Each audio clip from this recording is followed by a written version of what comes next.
그래서 시인들은 보통 그런 얘기를 해요. 예전에는 세계관에 대해서 되게 공감을 많이 해서 이런 학습들을 많이 했어요. 근데 지금은 각각이 가지고 있는 감각들이 다 다르다라고 하는 게 시인들이 추구하는 방식의 교육이에요. 그래서 세계관을 지우고 세계감.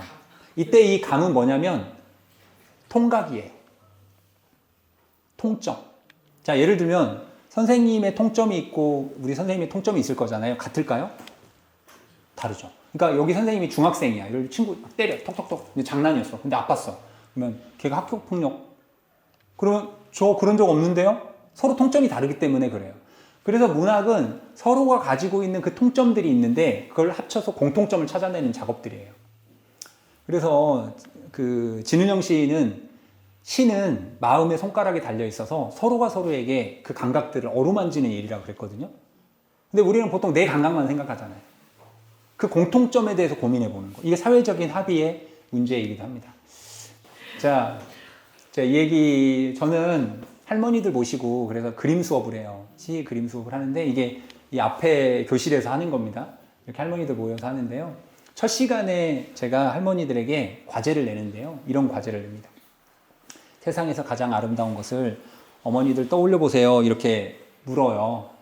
자, 선생님들 세상에서 가장 아름다운 건 뭔가요? 표정들이 다 내 얼굴 보고 몰라? 뭐 이런 표정들이신데. 예. 예. 세상에서 가장 아름다운 것을 물어보면 휴대폰에서 보여주세요. 그러면 10분 중에 한 6분 정도는 다 꽃을 보여주세요. 꽃이 제일 예쁘지?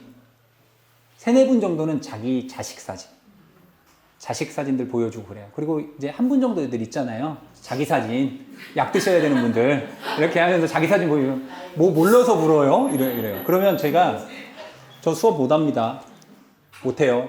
아름다운 거 찾아올 때까지 저 수업 안 합니다. 그림 수업도 안 할 거예요. 그리고 돌려보내요. 그러면 어머니들이 온갖 욕하면서 가요. 저 머리 긴 놈, 저놈 어찌고저찌고 하면서 막 가요. 근데 그 다음 주에 오셨는데 놀라운 일이 벌어졌어요. 김말래 어머니께서 오시자마자 눈물을 그렇게 닦고 계시는 거예요. 이렇게. 그래서 왜 우시냐고 그랬더니 아름다운 것을 몇십 년 만에 찾았대요. 어떻게 찾았습니까? 라고 했더니 제 수업을 받고 나서 여기 앞에 슈퍼에 가서 퐁퐁을 사러 갔대요. 그러면서 그놈이 왜 그려? 하면서 이렇게 갔는데 슈퍼에 갑자기 오징어가 매달려 있더래요. 오징어를 보는 순간 털썩 주저앉았다는 거예요. 그러면서 오징어가 나를 울리네? 그러니까 왜 오징어가 나를 울렸냐면 피난길에 6.25 때요. 전쟁이 나서 피난을 가는데 아버지가 이 건빵 주머니에서 오징어 다리를 썰어가지고 그 어린 딸의 입에 넣어주면서 갔대요. 그래서 아빠 생각이 난 거예요. 잊고 있었던 아름다움이. 그래서 이분이 내가 세상에서 제일 예쁜 게 꽃인 줄 알았는데 내 얼굴 똑바로 보면서 오징어가 제일 예쁘다는 거예요. 몰랐다는 거예요. 그러면서 우시면서 그러셨어요. 다음 세상에 태어나도 나 우리 아빠 딸로 태어나래. 이 얘기를 하셨어요. 그러면 너무 행복해 하셨어요. 그러면서 이런 그림을 그리셨어요. 내가 제일 아름다운 김말래 어머니께서. 근데 이 김말래 어머니가 이렇게 아빠 딸로 태어난다고 할 때 질투심이 많은 유순내 어머니라고 계셔요. 딱 쳐다보고 계시더니 집이는 좋겠어. 우리 아버지는 신고살이 시키고 매일 때리고 술신바람 시키고 지옥이야 여기가. 집이는 좋겠어. 다음 세상에도 그리 아빠 딸로 태어나. 그런 아빠 딸로 태어나. 근데 말이야 남편도 같아요. 어떡할 껴. 이렇게 얘기하시니까 김말래 어머니께서 배우신 분이 다르시더라고요. 딱 사자성어로 고민되네. 예, 남편이 좀 센가 봐요. 예, 그러셔가지고 그랬어요. 근데 이분은 그래서 이렇게 돼요. 제가 왜 이 얘기를 하냐면 선생님들 평생교육 하시다 보면 그림 전시 가보시면 어머니들 다 먹으려서 그려요. 꽃그림 걸려놓죠. 이게 뭐냐면 위안은 가스라이팅 당한 아름다움이에요. 그게 잘못됐다는 게 아니고. 그러니까 학습되어 있는 아름다움을 경험하는 거예요. 그래서 이 어머니들은 그림을 그릴 때 어떤 분은 내가 어렸을 때 봤던 아이의 단추, 발가락, 뒷모습 이런 걸 그리기 시작하는 그게 이제 예술가, 시인, 작가예요. 그러니까 획일화되지 않는 거죠. 그러면서 제가 어머니들에게 들려주는 시가 있는데요. 그게 이런 시입니다.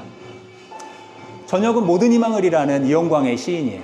근데 세상이 문제래요. 바깥은 문제래요. 근데 더 중요한 것은 내 안이 더 문제래요. 그리고 누군가가 물어봤을 때 세상에서 뭐가 제일 예쁘냐 했을 때 꽃이라고 대답하는 거 있잖아요. 그걸 뭐라고 표현했냐면 그게 벌인 줄도 모르고. 그러니까 누군가 뭐가 제일 예뻐요? 그러면 꽂혀. 이게 벌 받는 거라는 거예요. 누군가 당신 뭐가 제일 예뻐? 그러면 나답게 저는 오늘 한 잔의 와인이 가장 멋지죠. 이렇게 말할 수 있는 힘을 뺏긴 거예요.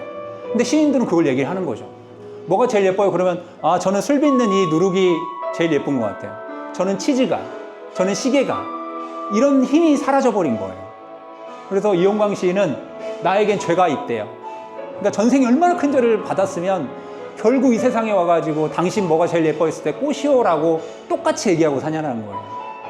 예, 그런 시입니다. 그런 마음과 더불어서 이게 이제 죽은 시인의 사회에 호라티우스의 시를 가지고 얘기한 거잖아요. 사람들이 잘 모르는데 여기에서 보면 까르페디엠을 얘기합니다. 근데 이 까르페디엠이 어떤 거냐면, 까르페디엠이 뭐냐면 아까 인간이 갖고 있는 다양한 무늬가 인문학이라고 얘기를 해요. 김경직 교수님은 세상을 읽어내는 방식이라고 설명을 했고, 내적인 힘을 기르는 거, 상상력이라고 얘기를 했어요. 최진석 교수님은 인문학은 문이지라고 얘기를 했어요. 누군가가 저에게 만약에 인문학이 뭐냐라고 물어본다면 저는 죽은 시인의 사회에 저 키팅 선생님이 얘기했던 말을 빌어서 이렇게 얘기할 수 있어요. 인문학이란 내가 서 있는 터예요. 그리고 그 사람이 가지고 있는 무늬를 그려내는 거예요. 그럼 뭐가 될까요? 터무니가 되는 거예요. 그래서 인문학적인 사람들, 시적인 사람들은 터무니가 있는 사람들이에요. 내가 어디에 서 있어야 될지 알아요. 그리고 그 자리에서 최선을 다해요. 터무니가 없는 사람들은 어때요? 자, 어떻게 터무니없이 사는지 한번 볼까요? 자, 선생님, 내가 만약에 지금 5분 후에 죽을 것 같아. 뭐 하실 거예요, 선생님? 그래요? 선생님 뭐 하실 거예요? 눈치 보면 일단 강의를 먼저 들어요. 아주 훌륭하십니다. 근데 보통 이 질문을 던지잖아요. 그러면 엄마한테 전화도 하고요. 그리고 맛있는 빵 먹으러 가고요. 이런 얘기를 하는데 이게 인문학적이지 못하다는 거예요. 근데 의외로 그런 사람들이 많아요. 그러니까 누군가가 지금 만약에 터무니 있는 사람한테 물어보잖아요. 그러면 선생님처럼 대답하셔야 돼요. 죽으면 뭘 해? 지금 하고 있는 이 자리에서 이걸 즐겨야지. 이렇게 말하는 거예요. 이게 키팅 선생님이 죽은 시인의 사회에서 던져뒀던 시적인 삶이었어요. 그게 까르페디엠입니다. 현재를 즐겨라. 근데 우리가 현재를 즐겨라를 잘못 해석해가지고 자꾸 미래에 있는 것들을 가져와요. 보이지 않는 것들. 그래서 아까 품 얘기했잖아요. 인문학은 내 손이 닿는 것들만 하는 거예요. 내가 서 있는 곳에서. 없는 것들 얘기하는 게 아니에요. 그리스인 조르바이 나오잖아요. 두목 뭐 하십니까? 와인을 마시고 있네. 최선을 다해서 와인을 마십시오. 두목 뭐 하고 있나? 키스하고 있습니다. 최선을 다해 키스하십시오. 두목 뭐 하고 있나? 자고 있습니다. 최선을 다해서 자게. 그래서 그리스인 조르바는 죽을 때까지도 서서 죽었어요. 죽음이 오는 걸 그대로 느끼면서. 그게 인문학이고 까르페디엠이에요. 그런 자들이 아모르 파티로 가는 거예요. 김연자 선생님 팬이 되는 거죠. 자기 운명을 사랑하게 되는 겁니다. 그래서 키팅 선생님이 너희들이 서 있는 곳에서 세상을 넓게 보고 그 터의 무늬에 서 있어. 자기를 알아가는 거죠. 그것을 우리는 터득이라고 합니다.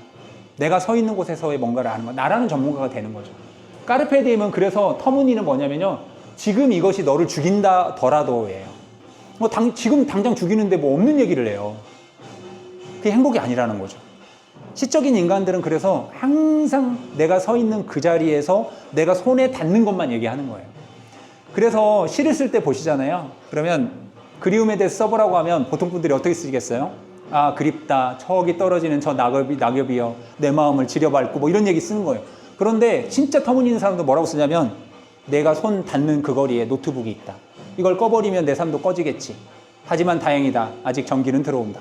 이렇게 쓰는 것들이 오히려 감동적이라는 거죠. 구체성도 갖고 이미지도 갖고. 누구나 시인이 될 수 있어요. 내 앞에 있는 거. 그게 패터슨이라는 영화에 보면 잘 나와요. 그 패터슨은 터무니가 있는 사람이어서 시를 쓸 때 항상 내 앞에 있는 내 손에 닿는 오하이오 성냥만 써요. 다른 얘기 안 씁니다. 성냥에 대한 얘기, 내 앞에 있는 컵에 대한 이야기. 근데 우리 의외로 없는 거 많이 쓰거든요. 좋은 시 쓰시려면 그래서 눈앞에 보이는 그런 것들을 쓰셔야 된다. 뒤에 것들 그러면 이제 이 부분만 설명드리고 마무리를 좀 해야 될 것 같습니다. 소리를 너무 하시니까. 이게 아마자라시라는 일본의 밴드 노래인데요. 이 아마자라시는 비를 맞게 내버려 두다라는 뜻입니다. 노래는 이런 노래입니다. 저 꽹과리 소리 이길 거예요. 첫 구절만 보겠습니다. 일본 가수가 기타를 치면서 이런 노래 가사말을 부릅니다. 자, 가사를 보시면 내가 죽으려고 생각한 것은 괭이 갈매기가 부두에서 울었기 때문이다. 이런 얘기를 해요. 자, 생각을 해보세요. 내가 죽은 것은 몸이 아파서 죽지 부둣가에서 괭이 갈매기가 울어서 죽는다? 그리고 살구나무가 내가 죽으려고 생각한 것은 생일날에 살구꽃이 피었기 때문이래요. 내가 살구꽃이 피었다고 죽습니까? 아니죠. 근데 이상한 얘기를 하고 있죠. 자, 근데 이게 이 가사말이 이렇게 되어 있습니다. 그래서 다 그런 얘기를 쓰고 있어요. 근데 되게 회의적인 노래 가사말은 아니에요. 근데 내가 그렇게 죽으려고 생각했지만 아직 못 만난 사람들이 있어서 그 사람 만날 때까지 안 죽겠다는 뜻이에요. 그래서 되게 긍정적인 노래입니다. 근데 이걸 이렇게 듣다 보면 너무 시적이다라는 생각이 들어요. 왜냐하면 우리는 어떤 논리에 의해서 작동이 됩니다. 그러니까 인과관계에 의해서 작동이 돼요. 그런데 시인들은 이걸 넘어서서 이렇게 얘기해요. 가난한 내가 아름다운 나타샤를 사랑해서 우리는 헤어져야 된다는 일반적인 언어들이죠. 근데 그 아마자라 씨의 그 팀이 부르던 노래처럼 다른 얘기를 하고 있어요. 이 뒤에서. 가난한 내가 아름다운 나타샤를 사랑해서 오늘 밤은 폭풍 눈이 내린다. 정말 엉뚱한 얘기를 하고 있죠. 자, 그러면 선생님들도 여기 계신 선생님도 시인이 한번 돼봅시다. 자, 정수정 선생님 몇 월에 태어나셨어요? 2월이요? 그때 태어나는 날 혹시 부모님이 어떤 일이 일어났다고 말씀해 주신 적 있으세요? 없어요? 그럼 한번 물어보세요. 2월이면 아마 쌀락눈이 내릴 수도 있었겠죠. 그러면 선생님이 글을 쓸 때 오늘 밤은 쌀락눈이 내렸다고 한다. 그래서 내가 태어났다. 나는 쌀락눈 같은 아이다. 그건 시적인 인간들이 하는 언어들이에요. 근데 나는 10달 채워가지고 태어났다. 그러면 어때요? 시적인 문장하고 다르죠. 선생님, 영민 선생님 몇 월에 태어나셨어요? 12월. 그때 무슨 일이 있었을까요? 11월. 어떤 일이 일어났었을까요? 선생님 생일날. 엄마한테 들은 얘기인데 어머니께서 뭐라고 하시던가요? 아, 그래요? 근데 물어보세요. 근데 생각지도 않게 있을 거예요. 한번 상상을 해보세요. 무슨 일이 있었을까요, 그날? 아니, 제가 태어났을 때 엄마한테 들은 얘기고 오빠한테 들은 얘기인데 오빠가 저를 이렇게 쳐다보면서 눈물을 뚝뚝 흘리고 너는 왜 이렇게 오빠가 그때 귤을 굉장히 먹고 싶어 했는데 귤을 안 사줬나 봐요. 오빠 나한테 어리잖아요. 그래서 다 태어난 저를 보면서 너는 왜 이렇게 귤도 못 사주는 집안에 태어났냐 눈물을 뚝뚝 흘렸다고. 신의 시. 그 귤에 알알이 박힌 것이 정말 눈물처럼 떨어졌겠네요. 그죠? 그러면 예를 들면 그 귤의 이야기 때문에 내가 태어난 거예요. 말도 안 되는 얘기지만 그게 자기의 어떤 시적인 사유가 되거든요. 제 얘기를 조금 하자면 저는 이제 제가 여기서 또 좀 어리니까 그래도 뭐 편하게 말씀드릴게요. 저는 77년 7월 7일생이에요. 근데 제가 태어났을 때 저희 어머니께서 비가 목요일이었는데 비가 엄청 쏟아졌대요. 그래서 배가 아프다 안 아프다 이게 산통이 오니까요. 그러다가 집에서 저를 낳으셨는데 가시다가 라일락 꽃이 딱 있는데 향기가 너무 좋더래요. 안 아프니까 잠깐 이제 꽃이 지어가지고 지는 꽃을 이렇게 했대요. 그래서 참 좋다. 근데 또 아파가지고 아이고 가서 낳대요 저를. 그래서 저희 어머니께서 제 생일날쯤 되면 전화를 하세요. 그래서 정배야 네 생일이지. 그럼 어머니 내 생일 어떻게 알았어? 라일락 꽃 피되어졌잖아. 그러니까 저희 어머니는 그게 생일인 거예요. 지금 선생님들 표정들이 뭐 자식 생일 그거 안다고 뭐 대단한 일이라고 그런 얘기 하냐 하실 수 있겠지만 제가 8째 아들이거든요. 그렇게 놀라시면 제 동생 슬퍼해요. 그러니까 저희 모든 자녀들의 생일을 그렇게 기억하세요. 감 떨어진 게 형한테 전화해라. 생일이다. 소국에 설이 내린다. 아버지 제사다. 이렇게 그러니까 딱 갔더니 마당 달력이 있었던 거예요. 그게 시적인 삶이잖아요. 근데 진짜 환경 보고 잘하세요. 우리 어머니 요즘 한 달 전에 전화하셔. 네 생일이지. 지구온난화가 이렇게 심각합니다. 그래서 제가 이 얘기를 딱 듣고 나서 그걸 바로 그 자리에서 전화하면서 메모를 했어요. 그래서 적었더니 그 얘기를 이제 제가 음악을 같이 하니까 음악하는 친구가 갑자기 그런 거예요. 아, 선생님 그 얘기 너무 좋아요.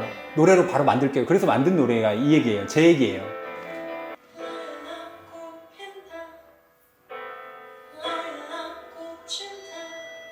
예, 이건 이제 제가 그린 그림인데요. 이게 모스부호로 이 가사를 적은 거예요. 그래서 뭐 그런 내용입니다. 노래를 이거 말고도 많이 있는데요. 유튜브 채널 글마음 조각가 구독, 좋아요, 알림 해주시면 됩니다. 예, 그렇게 해주시면 됩니다.